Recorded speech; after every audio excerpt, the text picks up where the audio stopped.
Xin chào các bạn, khi đang ngồi uống nước trà trước sân nhà, tôi thấy cây chổi làm diều lần trước vẫn đang còn nằm ở đó và nghĩ rằng nếu làm một con diều cánh cốc khoảng 40cm thì thả sẽ ra sao. Đi vô trong nhà, tôi lấy những dụng cụ cần thiết ra và bắt đầu chọn lấy hai thanh tương đối đều bằng nhau với chiều dài 40cm. Thông thường những thanh chổi thường có phần gốc lớn và sẽ nhỏ dần đều về phía ngọn. Khi uốn thanh này, ta sẽ thấy ở hai bên của thanh chiều cong sẽ không được đều bằng nhau. Vì vậy, tôi cần vẽ dấu lại ở giữa tâm của hai thanh.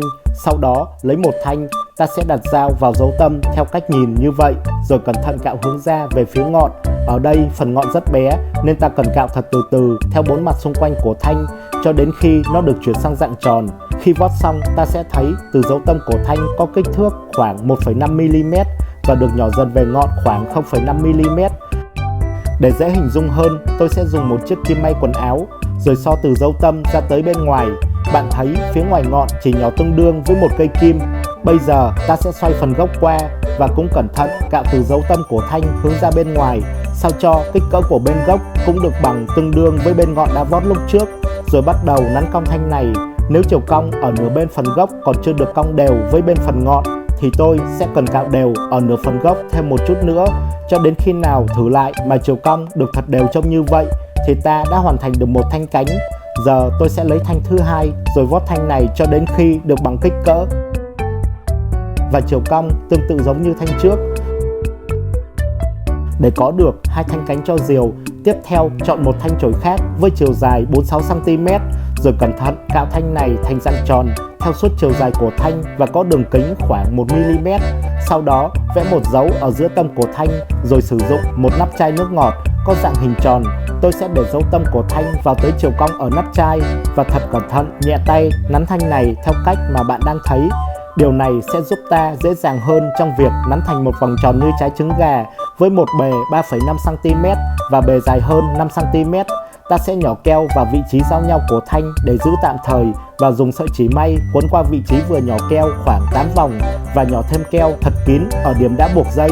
Sau đó, lấy hai thanh cánh lúc trước, tôi sẽ xếp dấu tâm của hai thanh vào nhau để nó tạo ra một hình chữ X và lấy điểm giữa tâm của hình chữ X này xếp vào giữa tâm của vòng đã làm được trước đó, rồi điều chỉnh thật khéo sao cho nhìn thật cân đối như vậy và nhỏ keo 502 vào tất cả các điểm giao nhau để giữ các thanh cố định vị trí tạm thời, rồi buộc thêm dây chỉ tại những vị trí đã nhỏ keo giúp chúng được chắc chắn hơn.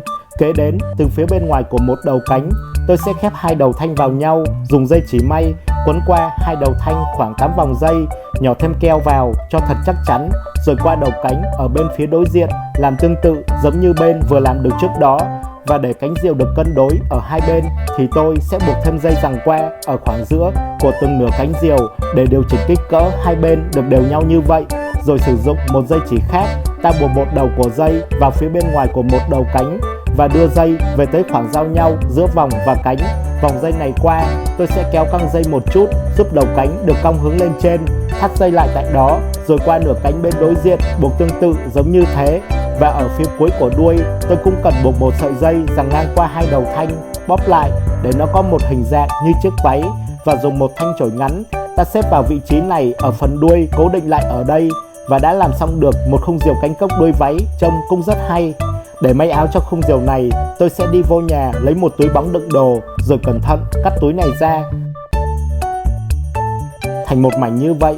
Sau đó, tôi sẽ sử dụng loại keo có tính kết dính được ni lông vào thanh chổi và thoa đều lên toàn bộ mặt trước của một bên cánh diều, rồi xếp khung này lên trên mảnh túi bóng lúc trước. Tiếp theo, dùng dao dọc giấy dọc thành từng đoạn ngắn theo đường cong của thanh, rồi thoa thêm một lớp keo ở mặt này. Ta sẽ xếp tất cả các mép xung quanh vào rồi cắt bỏ phần dư đi. Tiếp tục làm như vậy với cánh bên đối diện và cả phần đuôi nữa để xong được một con diều cánh cốc đuôi váy với kích thước rất bé được làm từ cây chổi trông rất thú vị như vậy. Bây giờ cắt một sợi dây chỉ, tôi sẽ buộc vào hai vị trí như bạn đang thấy, tạo ra một dây lèo ngang như vậy và cắt một đoạn dây chỉ khác rồi buộc một đầu của sợi dây vào giữa dây lèo ngang và đầu còn lại của dây này buộc vào giữa tâm thanh chổi ở dưới đuôi để có được một dây lèo dọc. Cuối cùng buộc dây từ cuộn chỉ vào dây lèo giữa tạo thành một góc nhìn như thế. Vậy là xong, giờ đem con diều đi thôi. Tới khoảng đất trống thấy có gió mát, anh bạn vội đưa con diều lên. Nhìn cách diều bay quay tròn đều làm tôi cảm thấy khá mắc cười. Có vẻ như anh bạn đã quá vội vàng. Bạn thấy viên đá đã giúp cho con diều được cân đối phần đầu và đuôi nên đã bay rất ổn định. Tuy nhiên, với một kích thước khá bé thì diều không cho ra được một khả năng kéo dây thật đầm chắc. Nhưng dù sao, tôi vẫn cảm thấy vui vì nó có thể kéo được cuộn dây chỉ quay tròn một cách như thế. Giữa khoảng đất rộng mênh mông, bạn kia vẫn đang mải mê chơi đùa cùng với con diều vì bạn ấy biết rằng trong bộ sưu tập của mình lại có thêm một bé diều đầy thú vị như vậy nữa.